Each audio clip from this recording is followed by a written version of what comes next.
Welcome to the Herd's official YouTube channel. Make sure to like and subscribe. Don't forget to check out the Colin Cowherd podcast, all of our NFL instant reactions, and more football content. Athletics optimism poll. It's called the Hypometer.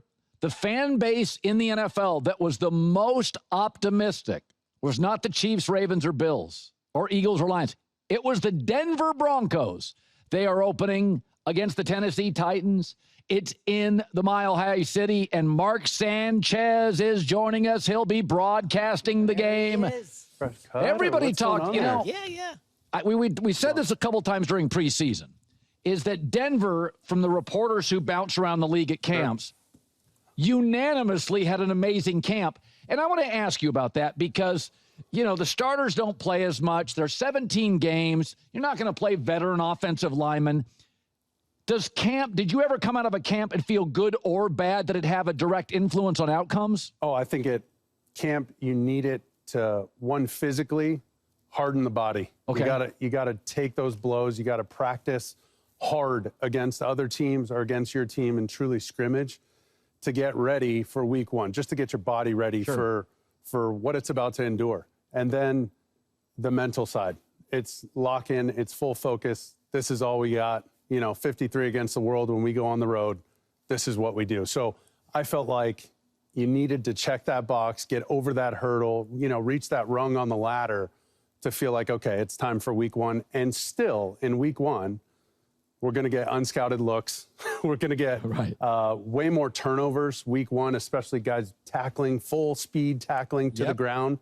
People forget, guys are going to really try and knock your head off, and there goes the football. So I think a lot of that has to do with how your camp goes, how you approach it, and how you come out of it, hopefully injury-free. Now, I picked Denver to win their division. It's not a knock on Kansas. I am, but I don't like the fact that Kansas City lost Tooney and has a rookie left tackle. I think this division is going to be 12 wins, 11 wins, 10 wins, and I think Denver, Bo Nix should be better. I think their defensive coordinator is so trusted by those players in Denver. They add Hufanga and Greenlaw, and they've had a very good camp. Are we a little hot on Denver? Because everybody loved their camp. Well, it's hard for them to be this dark horse sleeper pick because of all the positive PR this offseason. They're not sneaking up on anybody. And I think you mentioned the division, every game in that division is going to be a street fight. I mean, Pete Carroll in Vegas and Chip Kelly, they're going to want to run the ball. Raiders almost beat the Chiefs twice last year. That's what I'm saying. It's going to be a more physical division. What does Jim Harbaugh want to do? He wants to run the ball. So as, tough as this Denver defense wants to be, they're going to show me through those division games that he can't be too beat up from those division games to then lay an egg in some non-division games. But you nailed it. It's the consistency that they got, the coaching staff and the players. They got 16 offensive and defensive linemen on the roster. 15 of them were there together last year. That kind of consistency, same coaches, same defense. We're going to add 2 key veterans on defense, 2 key veterans on offense. You mentioned Evan Ingram, the safety. Bring him over from San Francisco, tough as nails. That guy's just a heat-seeking missile. And then you get Dre Greenlaw, similar type of mentality, similar type of play production. I mean, that guy's an assassin. And then you go on offense, it's J.K. Dobbins and it's Evan Ingram, the tight end. So you get the running back and the tight end to help out Courtland Sutton and your year 2 quarterback. I think they've done a lot of the right things, and the consistency is the key. Yeah, boy, that data on the O&D lineman return. Oh, it's huge. I don't know if I've ever heard of that. Listen, one of the things we talked about Cam Ward, I don't remember a #1 quarterback pick that was more under the radar. He's so quiet. I mean, generally, it's a hype fest. Right. We're still talking about Caleb Williams and Jaden Daniels and Bo Nix. I like what I see of his leadership style. We obviously was a good college player, but I just kind of love that nobody's talking about it. I think that's, a luxury you have in a market like Nashville. Yeah. Not the biggest market. Sure, they love their football, but it's not, New York. It's not Chicago. It's just a different place to be. And you get a little more leniency, I guess we could call it. And bottom line is he can spin the ball. And, it didn't look perfect in preseason, but I did see some flashes. And that's kind of what I want to see. I did see the pre-snap process that you want to pay attention to. Is this too big for this guy? It sure doesn't seem like it. He doesn't seem panicked. A lot like Jackson Dart, and with the Giants. You see some guys play their first couple games and it's a deer in headlights kind of deal. So I think they like where they're at. I just, I'm curious about that offensive line. They're moving Latham. He was formerly at Alabama, right tackle, played left tackle his rookie year. Now he's going to the right side where he wants to be.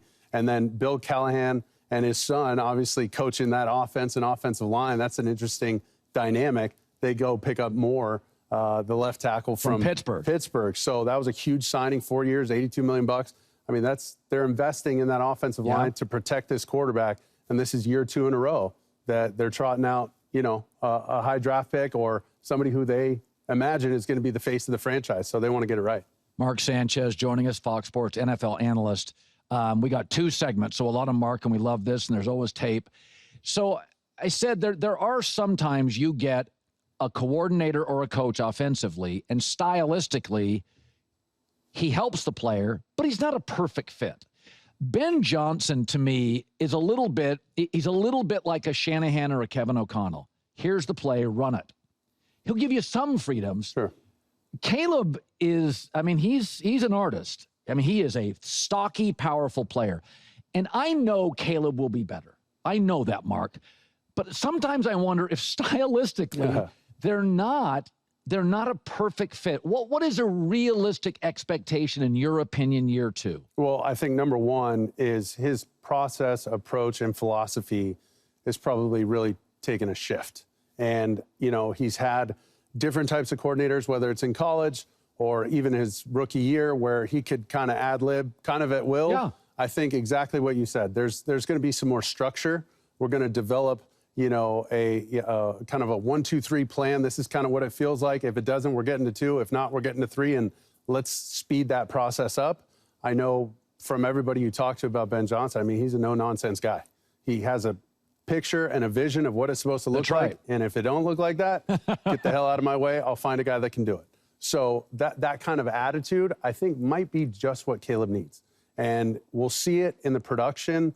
Once again, that process, the pre-snap process, and then he's got to eliminate some of those sacks. And I think naturally Ben Johnson's going to put him in some great spots, give him some breather plays where I know where the ball's going. I'm spitting it out quick. It might be a 3rd and long. Hopefully we get the first down, but I don't need him to drop back right here.